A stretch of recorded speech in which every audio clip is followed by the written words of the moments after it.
Welcome to The Explainer. Today we're diving straight into a massive, incredibly complex web of issues currently gripping the UK. It's a lot to unpack.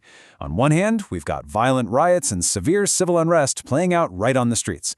On the other, we're seeing some absolutely massive proposed shifts in foundational political policy. Everything from sweeping changes to equalities laws to really heated debates over international human rights treaties. We're going to look directly at the data and the statements driving all of this, and impartially break down the arguments from every side. So, let's just get right into it.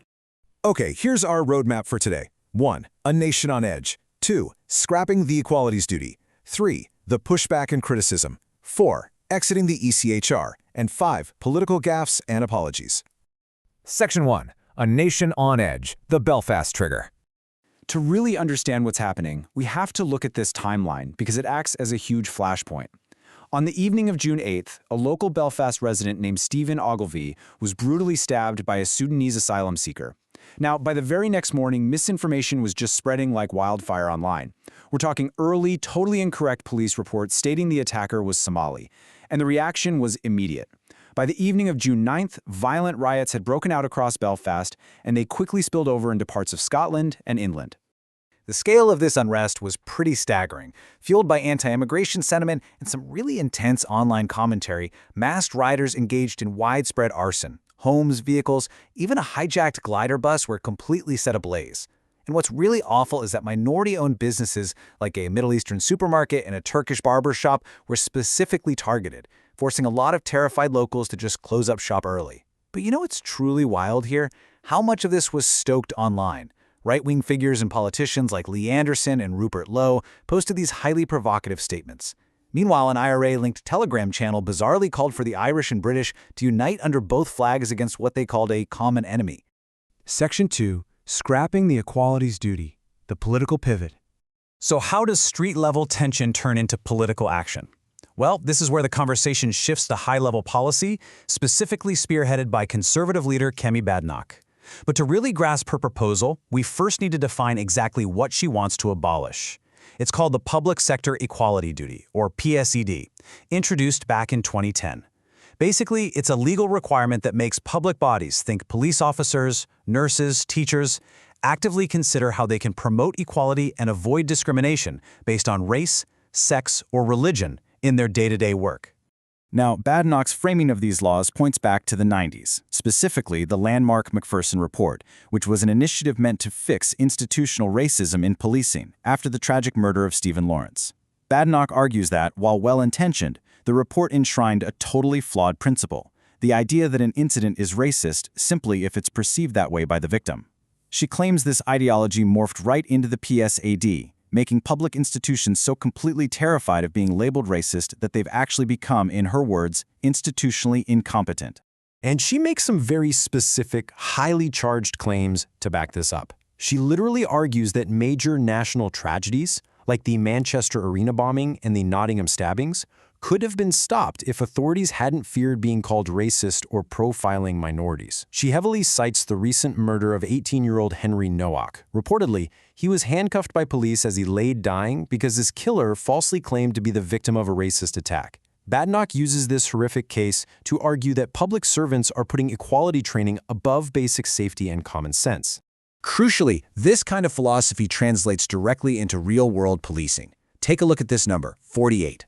A recent report found that black people are up to 48 times more likely to be stopped and searched in affluent parts of London compared to white people. Now, despite that staggering statistic, Badenoch is actually calling to triple stop and searches. Her argument is strictly utilitarian here. She says when black boys are searched, more knives are found. Therefore, searching more black boys will ultimately save more black lives. Section 3. The Pushback and Criticism. Defending the Safeguards. As you might guess, you can't propose overhauling foundational equality laws without sparking massive resistance. Political opponents are arguing that scrapping the PSED is a really dangerous step backward. Science Secretary Liz Kendall strongly criticized the move. She pointed out that abolishing this duty essentially repeals the very laws that stop pregnant women from being fired and prevents discrimination against the disabled and the elderly at work. A lot of opponents view Badenoch's move as an attempt to appeal to right-wing Reform UK voters, rather than, actually finding a practical solution for public services. And this pushback isn't just coming from politicians, it is heavily echoed by the charity sector. Organizations like Stonewall and the disability charity Sense argue that the PSED isn't just bureaucratic red tape, it's a literal lifeline. As Harriet Edwards from Sense points out, this legislation is a common-sense safeguard that ensures disabled people aren't entirely shut out of basic things like schools, healthcare, and housing. To these groups, foundational equality is simply not a political football. And honestly, this fierce domestic defense sets the stage perfectly for what is happening on an international scale. Section 4. Exiting the ECHR, the broader strategy. Let's zoom out from domestic laws for a second and look at how this all fits into the Conservative Party's wider international approach. For the first time ever, leaving the European Convention on Human Rights, or ECHR, is actually part of the Conservative Party's election manifesto. Why? Well, it all comes back to immigration. Shadow Attorney General Lord Wolfson outlines the party's desired hardline approach in 3 very specific steps: rapid detention and removal of illegal arrivals, making new asylum claims entirely inadmissible, and the immediate deportation of foreign national offenders. But right here is where the legal reality hits a wall. Lord Wolfson authored a 185-page report basically admitting, yeah, this 3-step policy fundamentally violates the ECHR. Specifically, deporting people rapidly without letting them legally challenge the decision violates the right to an effective remedy and the right to private and family life protected under the treaty. So Wolfson's argument is that if the UK wants to enforce these super strict border policies, the only legally sound path is to withdraw from the ECHR entirely. It's a huge, calculated legal trade-off: strict border control at the explicit cost of international human rights protections. Section 5. Political gaffes and apologies, online missteps. Now, navigating these highly charged social, historical, and legal issues is an absolute minefield, even for the seasoned politicians proposing them. With social media already acting as a dangerous catalyst for the street riots we discussed earlier, we have to ask, how are political leaders actually communicating these sensitive justice policies online? When tensions are this high, your margin for error is basically zero. And recently, well, it hasn't gone great. In a really highly publicized misstep, Kemi Badenoch had to issue a formal apology after her social media team posted a video criticizing a Labour bill about Northern Ireland's troubles. The video was intended to defend British military veterans, but it mistakenly used footage from Bloody Sunday, which was an absolutely tragic event where 13 unarmed civilians were shot dead by the British Army. Badenoch came out and stated she hadn't signed off on the video, blaming very young people on her staff who simply didn't recognize the historical footage.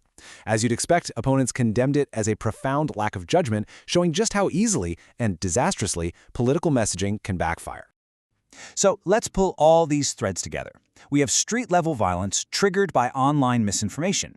We have a massive political push to scrap domestic equality protections in the name of common sense, and we have a legal strategy to completely abandon international human rights treaties in the name of border control. As the UK grapples with these monumental shifts, I want to leave you to ponder this. In a society facing rising tensions and legitimate security fears, where exactly is the line? How does a nation balance the absolute necessity of public safety with the foundational human rights that protect its most vulnerable citizens? Thank you so much for joining me for this explainer, and I'll catch you next time.